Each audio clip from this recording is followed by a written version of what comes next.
So when cleaning a gasket surface that's made out of aluminum, you want to use a razor blade. Now don't go forward with the blade because you'll dig into it. You're going to back blade it. That means going backwards. Okay. What this does prevents that sharp edge from digging into the aluminum. Now, obviously, I've already cleaned this up a considerable amount. I wanted to show you that technique because we don't want to mess up the aluminum. After backblading with a razor blade, you can take a brass brush and you can clean it up. Brass is not going to tear up the aluminum. You can also take solvent and a plastic brush.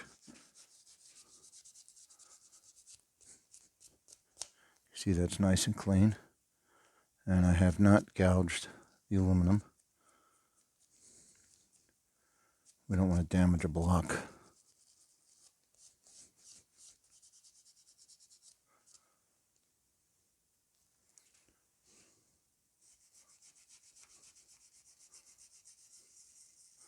I'll use a little solvent up here to get rid of that embedded. The surface of this piece of the timing cover is kind of porous, but this is very smooth.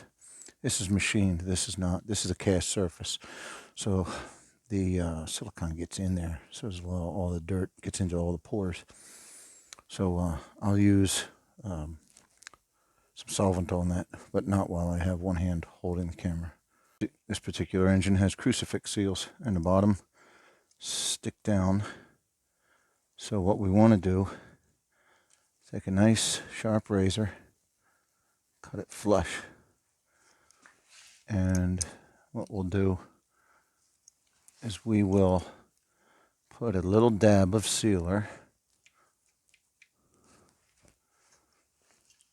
Whoops. We'll put a little dab of sealer right on there to make sure that it seals correctly. Putting an oil pan onto your engine when the engine's upside down is very easy. Just lay the gasket out, put your pan on there. But when it's upside down in the vehicle, it's a much different story. That's why you can always get these. These are oil pan installation tools. Now they come in different sizes. These are too small for this engine. But what you would do is you would screw this into four corners. And you can see there's a little slot up there for your screwdriver. And look at the shape.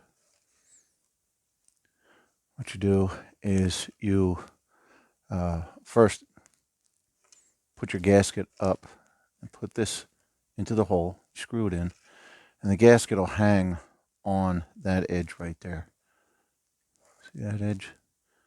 It'll hang right there. And then, since your gasket is now retained on four corners, you can take your oil pan and put it up onto those four retainers. And the oil pan will slip over this. This will compress.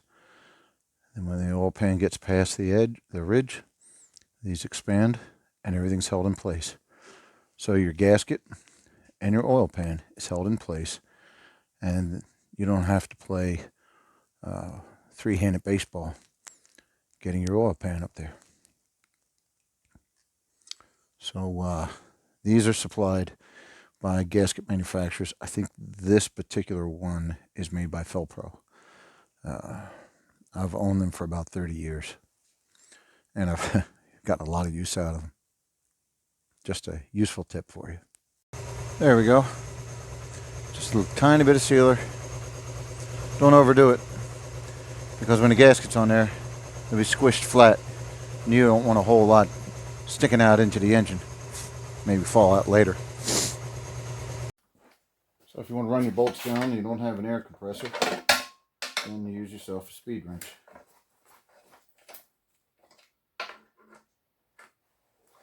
Stick this behind the seat of your truck. Things done a whole lot faster than doing it with just a plain ratchet. Now, in the middle is a swivel, but I put a rag on it just so I can get a better grip on it.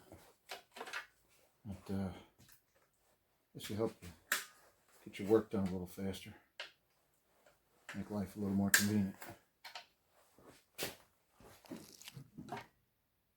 Like and subscribe, or I'll set this fella loose in your garage.